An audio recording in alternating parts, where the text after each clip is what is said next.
Imagine stepping into a compound on the outskirts of Reykjavik, Iceland. The structure rises from volcanic rock, clad in black basalt panels that absorb sound and light. Inside, a single chamber measures 400 square feet, temperature locked at 18 degrees Celsius. No windows face the ocean. Instead, a narrow slit admits filtered northern light.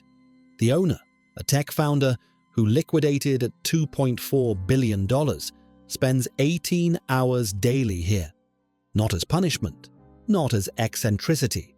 This is engineered absence, chosen over the sprawl of possibility. The common perception holds that wealth unlocks boundless freedom, estates sprawling across acres, rooms dedicated to every whim, constant access to the world's offerings. Yet in 2026, a subtle shift crystallized among those who've solved money entirely. Founders who've exited unicorns, family office stewards, managing generational trusts. They began commissioning what architects now call isolation envelopes, residences stripped to essentials, engineered for seclusion. This isn't minimalism as aesthetic choice, it's a deliberate architecture of withdrawal. Why does this matter now? The acceleration of always-on culture, neural implants testing in labs, AI companions blurring human interaction, has made uninterrupted solitude the scarcest resource. In a year where global connectivity hit 99.8% coverage, these individuals opt out, paying premiums for disconnection. This video explores the fortress of solitude, how elite homes in 2026 enforce isolation not as cost but as core luxury, revealing the paradox where unlimited access demands self-imposed barriers. Walk the perimeter of one such property in the Santa Cruz Mountains, California. The estate spans 50 acres, but the livable core compresses to a 300-square-foot pod buried partially underground. Concrete walls, 12 inches thick, poured with acoustic dampening aggregates, swallow external noise to below 20 decibels. The air cycles through HEPA filters scented faintly with pine resin, mimicking forest immersion without the unpredictability. Here, a former AI executive who sold her firm for $1.8 billion maintains a routine: entry at dawn, no devices permitted beyond the threshold. The space holds a single tatami mat for seating, a low desk of reclaimed redwood, and a wall-mounted screen displaying only ambient weather data. Unexpected, the pod includes a Faraday cage lining, blocking all electromagnetic signals. No calls penetrate, no notifications arrive. This isn't rejection of technology, her wealth stems from it, but a calculated reprieve. The psychology ties directly. Constant input erodes decision quality, and in high-stakes worlds like venture capital boards, clarity demands void. Shift to time's architecture in these spaces. Freedom from financial constraint might suggest leisurely days, yet inhabitants impose rigid structures.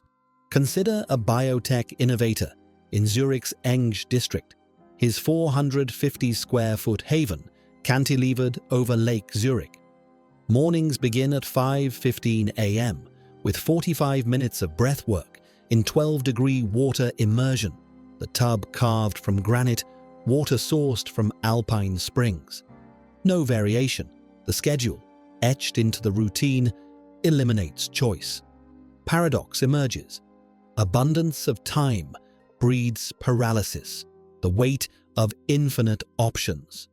These individuals, often managing portfolios exceeding $500 million, report that enforced scarcity, limiting hours for external engagement to 3 per week, amplifies productivity. Freedom constrains when unstructured. The ultra-wealthy engineer time as a finite vessel, pouring focus into deliberate slots. In Tokyo's Aoyama neighborhood, A fintech founder resides in a 250-square-foot module atop a nondescript office tower. Evenings end at 8 p.m. with a 90-minute sensory deprivation float in a tank filled with 1,000 liters of Epsom salted water at skin temperature. Emergence brings sharpened insight, decisions unclouded by the day's digital residue. Money in these fortresses functions as silent scaffolding. Wealth isn't flaunted, it's embedded invisibly. Take the Reykjavik compound. An evergreen fund, seeded with $800 million, generates passive returns without owner intervention, managed by a Geneva-based team via quarterly summaries delivered on paper. No apps, no dashboards. This set-and-forget structure liberates mental space, yet reveals a twist. Solving money exposes deeper voids. The founder, once consumed by scaling his startup, now confronts identity untethered from achievement. Relationships morph too. Service staff, groundskeepers, chefs operate on ghost protocols. Meals appear in a pass-through compartment at precise times, prepared off-site. No eye contact, no conversation. This invisible moat protects against exploitation, yet fosters profound isolation. Authentic connections. Rarefied, peers gather quarterly in neutral venues like Icelandic geothermal retreats. Conversations capped at 120 minutes to prevent entanglement. Trust erodes in high-net-worth circles where motives blur. Some embrace this deliberately. A media mogul in Aspen, Colorado, designed her 350-square-foot cabin with biometric locks that admit only pre-vetted individuals, perhaps twice yearly. The luxury lies in curation. Fewer bonds, deeper resonance.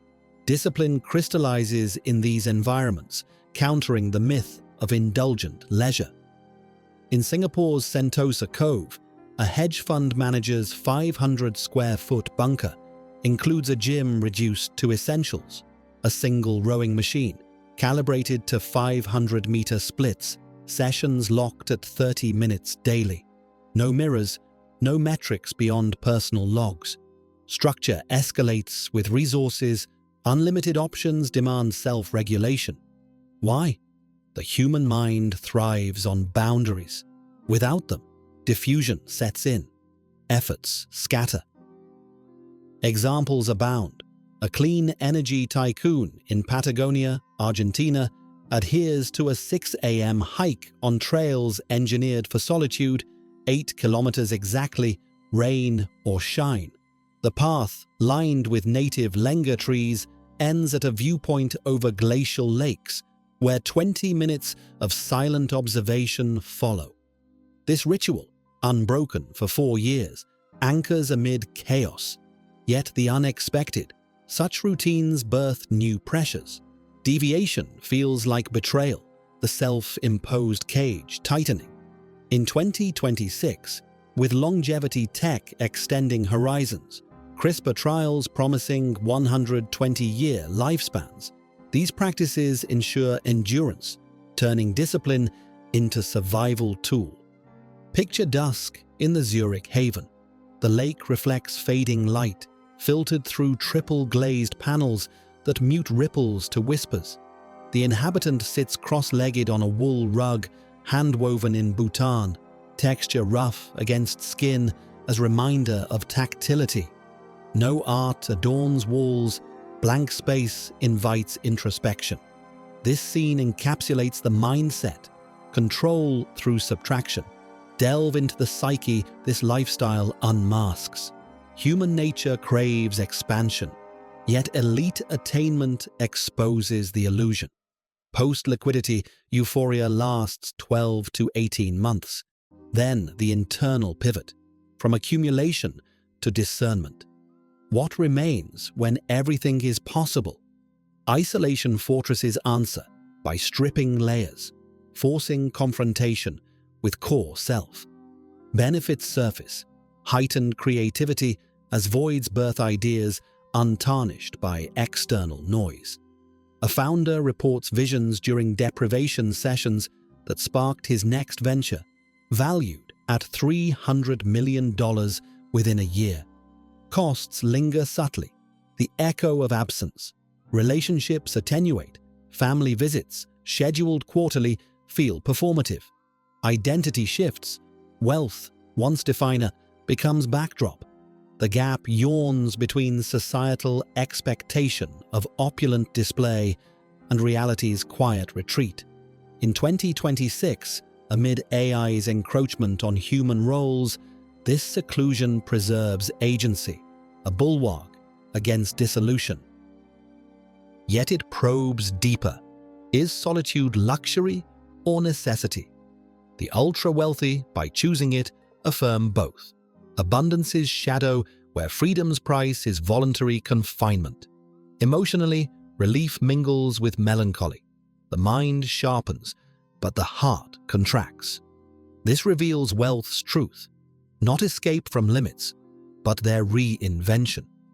Back in that Reykjavik compound, the founder emerges at twilight, stepping onto basalt that cools underfoot. The ocean murmurs distantly, stars piercing the Arctic sky. The vast emptiness beyond mirrors the interior. He could summon crowds, fill spaces, command indulgences. Instead, this deliberate void, not isolation as loss, as precision. The ultimate luxury resides not in possession, but in the power to exclude, crafting a world where less isn't sacrifice, but sovereignty.